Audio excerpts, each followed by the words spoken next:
Horror कहानी बंगला number 88। Ghazipur Uttar Pradesh के रहने वाले हृदय बाबू कलकत्ते के एक कंपनी हाडा टेक्सटाइल्स में येलो लेबर ऑफिसर पद पर कार्यरत थे। वह किराए के मकान जो दूर था, कंपनी आते और प्रायः लेट हो जाते।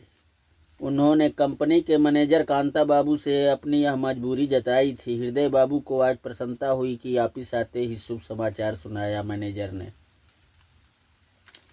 आइए हृदय बाबू, मुबारक हो, बंगला नंबर 88 आखिर आज रहने के लिए आपको मिल ही गया। यह विष्णुपुर कॉलोनी में पड़ता है। ये रही बंगले की चाबी, आज से ही शुरू हो जाओ भाई।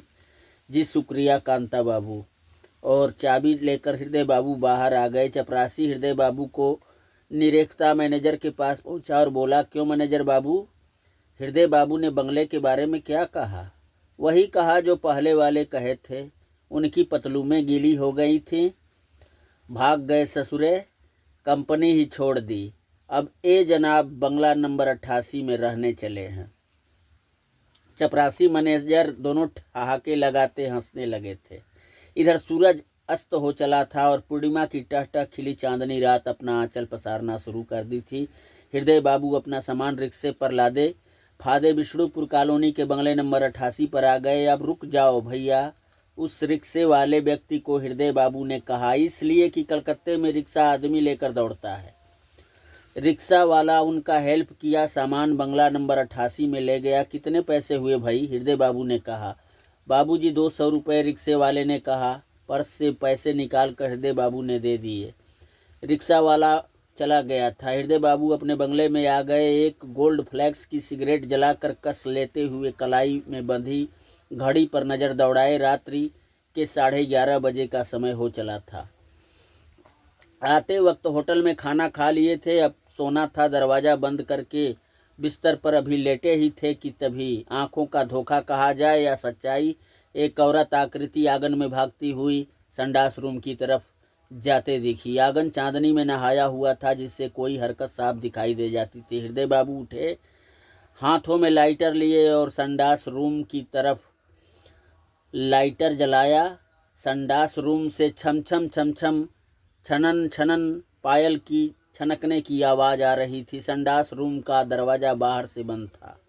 आंगन में एक दीवार जड़ित पीपल का पेड़ था, जिसके घने पत्ते खड़के और एक विचित्र पक्षी स्वर सुनाई दिया। हृदय बाबू सिहर उठे, फिर हिम्मत करके इस संडास रूम के पास पहुंचे। उन्होंने लाइटर की प्रकाश में संडास की कुंडी सरकाई और भीतर देखा, कोई नहीं था यहाँ।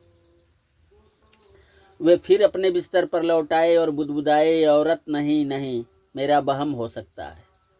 लाख कोशिश करने के बाद भी उन्हें नींद नहीं आ रही थी। घड़ी की सुई 1 बजने का संकेत दे रही थी। एकाएक उनकी आंखें झपकी, तभी एक भयावह दर्द भरी चीख सुनाई दी। वे उठे, बाहर वाले दरवाजे की तरफ देखने आंकने लगे, फिर भी वे कुछ समझ नहीं पाए। अब आंखों में नींद कहाँ, वे उठकर बैठ गए और खिली चांदनी में नहाए आंगन की तरफ मुंह फेरे ही थे कि सन्न रह गए। काटो तो खून नहीं। ऊपर बंधे पैर और बिन सिर वाला धड़ उस आंगन वाले पीपल वृक्ष की शाख में झूल रहा था। कौन है वहाँ? हृदय बाबू की एक डरावनी सहमी आवाज निकली। कटे सिर वाली प्रेतात्मा की आवाज निकली। बरसों से यहाँ दफनाई हुई एक भटकती आत्मा हूँ मैं। कोई तो हमें यहाँ से आज़ाद करा दे। हम अंजुली भर जल के लिए यहाँ तड़प रहे हैं। डर के मारे हृदय बाबू पसीने से लथपथ बाहरी दरवाजे की तरफ बढ़े, मगर दरवाजे पर तो वो पहली वाली औरत खड़ी थी, जिसे संडास में समाते हृदय बाबू ने महसूस किया था, फिर वहम समझकर भूल बैठे थे। डरो मत, हम तुम जैसे नेक दिल इंसान का कोई नुकसान नहीं करेंगे, बस हमें मुक्ति दिला दो। हृदय बाबू को बल मिला। उन्होंने हिम्मत करके पूछा, आप लोगों के साथ इतना बड़ा अन्याय किसने किया? उन फरेबी हैवान दरिंदों ने, प्रेतात्मा की आवाज़ आई। हृदय डरो मत, इन नेक आत्माओं की मदद करो। गुरु गंभीर बाणी हृदय के अंतर्मन में सुनाई दे रही थी। वो आंगन में बिन सिर वाले मेरे आदमी हैं, नारी आत्मा बोली।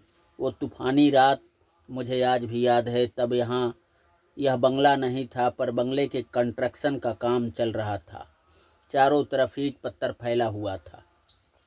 शहर से गांव हमारा दूर था। तूफान से बचने के लिए हम यहाँ आ गए थे और उन बहसी हैवानों के चंगुल में फंस गए। बरसात हमें यहाँ पहुँचते पहुँचते भिगा चुकी थी। यहाँ का ठेकेदार अपने 3 साथियों के साथ ताश खेल रहा था। आ जाओ दादा, आ जाओ। बर्दी, क्यों शर्मा रही है? चल तू भी आ जा, ठेकेदार बोला। बास, ये लोग भीग चुके हैं, तौलिया दो बर्दी को।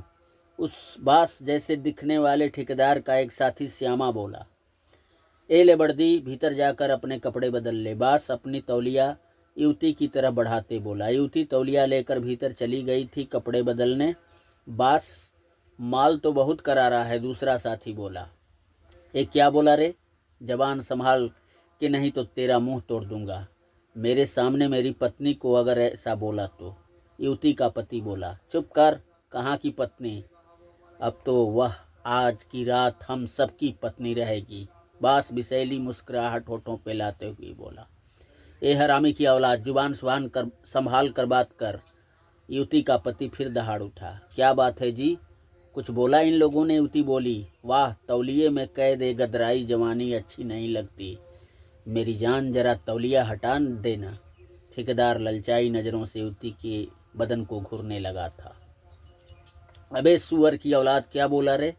युवती का पति एक हाथ जमा दिया ठेकेदार के थोबड़े पर और वह ठेकेदार चक्कर खाता गिर पड़ा जमीन पर। इस पीपल के पेड़ में लटका कर 8 इंच छोटा कर दो इस कुत्ते को।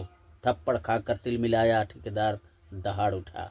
ठेकेदार के साथी आगे बढ़े। ठहरो, छोड़ दो मेरे अर्श को, उसके बदले मुझे मार डालो। युवती चीख पड़ी। नहीं बिंदिया, तुम्हें मैं कुछ नहीं होने दूंगा। अर्श ने कहा। जिंदा रहेगा तब ना। बास के साथ उसके सभी साथी ठहाके लगाकर हंसते हैं और अर्श के दोनों पांव बांधकर उसे पीपल की शाख में लटका देते हैं। उधर ठेकेदार बिंदिया के बदन से तौलिया खींच लेता है। वह निर्वस्त हो जाती है। आसमान में बिजली कौती है और साफ देखा जा सकता है बिंदिया के जिस्म से ठेकेदार खेल रहा है। उसे छोड़ दे सुअर। अर्श अभी इतना कहता है कि कटार का एक ही वार उसकी गर्दन धड़ से अलग कर देता है। एक भयानक दर्द भरी चीख उस तूफानी रात को चीर कर रख देती है। इधर ठेकेदार के साथी बिंदिया को नोचते हैं। बिंदिया किसी तरह उठती है और अर्श के कटे सिर को अपने हाथों में लेकर बिलख पड़ती है। बिंदिया के सामने खून में सनी कटार पड़ी दिखती है। उसे लेकर वह ठेकेदार को मारने ही वाली है कि उसके साथी उसे पकड़ लेते हैं और ठेकेदार वही खंजर बिंदिया की छाती में भी उतार देता है। एक दर्द भरी चीख बिंदिया के हलक से निकलती है और वह लड़खड़ाते सूखे पत्ते की तरह अर्श के धड़ पर गिरती है और शांत हो जाती है। अब इनका क्या करें बास? ठेकेदार का एक साथी बोला। यहीं दफना दो दोनों को। अच्छा हुआ ये आंगन वाली जगह है। ठेकेदार दहाड़ उठा और दोनों को वहीं दफना दिया जाता है। बिंदिया की रूह एक कहानी सुनाते हुए हिचकियाँ लेने लगी थी। तो क्या अभी आप दोनों के हत्यारे जीवित हैं? हृदय बाबू ने कहा। नहीं, वर्षों बाद यहाँ जब गुनाहों की इबारत लिखी गई थी, वहाँ एक अमावस की रात वो चारों दरिंदे आखिर आ ही गए। 3 साथी ठेकेदार के तो डर रहे थे यहाँ आने से, मगर ठेकेदार उनमें जोश भर के उन्हें यहाँ लाया कि कोई आत्मा वात्मा नहीं होती। उनकी कार बंगले से बाहर खड़ी हुई। वे सब बंगले में आए, पिए, खाए। तब तक आधी रात हो चुकी थी। हमने अपना प्रभाव दिखाना शुरू किया। वे भगे अपनी कार से। तभी मैंने एक भयानक पक्षी का रूप धारण किया और सामने कार के आई और कार का संतुलन बिगड़ा और कार उस हाईवे की पुलिया से सैकड़ों फीट ठाक ठाक ठाक नीचे खाई में जा गिरी और उनके पापों का अंत हो गया। आप सब घबराए नहीं। कल ही मैं गुरुदेव को बुलाकर विधि विधान से आप लोगों को मुक्ति दिलवा दूंगा। हृदय बाबू ने कहा। आपका यह उपकार हम जिंदगी भर नहीं भूलेंगे भैया, नारी आत्मा बोली। सुबह होते ही हृदय बाबू कंपनी हाडा टेक्सटाइल्स पहुंचे और कांता बाबू पर बरस पड़े। वहां बंगला नंबर 88 में 2 लोगों का कत्ल करके दफनाया गया है, जिनकी रूहें तड़प रही हैं। और आपने उस बंगले नंबर 88 का राज हमें बताया तक नहीं और हमें भेज दिया बलि का बकरा बनने के लिए। हृदय बाबू मैनेजर कांता बाबू पर बरस पड़े। कंपनी मैनेजर कांता बाबू सर झुका लिया था। चलिए बंगले पर मैंने गुरुदेव को फ़ोन कर दिया है, वो आ गए होंगे। हृदय बाबू ने कहा। मैनेजर, वर्कर सभी लोग बंगला नंबर 88 पहुँचे। बाबा पहुँच चुके थे। हृदय बाबू उनके पैर छुए। बाबा ने पीठ ठोकी हृदय बाबू की और 2 फावड़ाधारी वर्करों के साथ बाबा आंगन में गए। मंत्र बोले, हरक 4 बाण में तू लेके आ जान रे, ये मंत्र भी है तेरा, ये तेरा है बाण रे। हरक 4 बाण में तू लेके आ जान रे, ये मंत्र भी है तेरा, ये तेरा है बाण रे। और उस कब्र से एक आर्तनाद भरा स्वर सुनाई दिया और कब्र से काले धुएं सा कुछ ऊपर को उठता दिखाई दिया था, जिसे बाबा अपनी मुट्ठी में कैद कर लिए थे। कब्र से बिंदिया का कंकाल और अर्श का कटा धड़ सिर मिल गया था। उसे बाबा वस्त्र में लिपटवाए और सजाई गई चिता पर उनकी अंत्येष्टि कर दी गई। हृदय बाबू अस्थि राख को हुगली नदी ले गए और हुगली की धार में अस्थियां विसर्जित कर दिए। पानी पर अक्स उभरा, जैसे अर्श बिंदिया उन्हें आशीर्वाद दे रहे हों। और इस तरह बंगला नंबर 88 का दाग धुल गया था।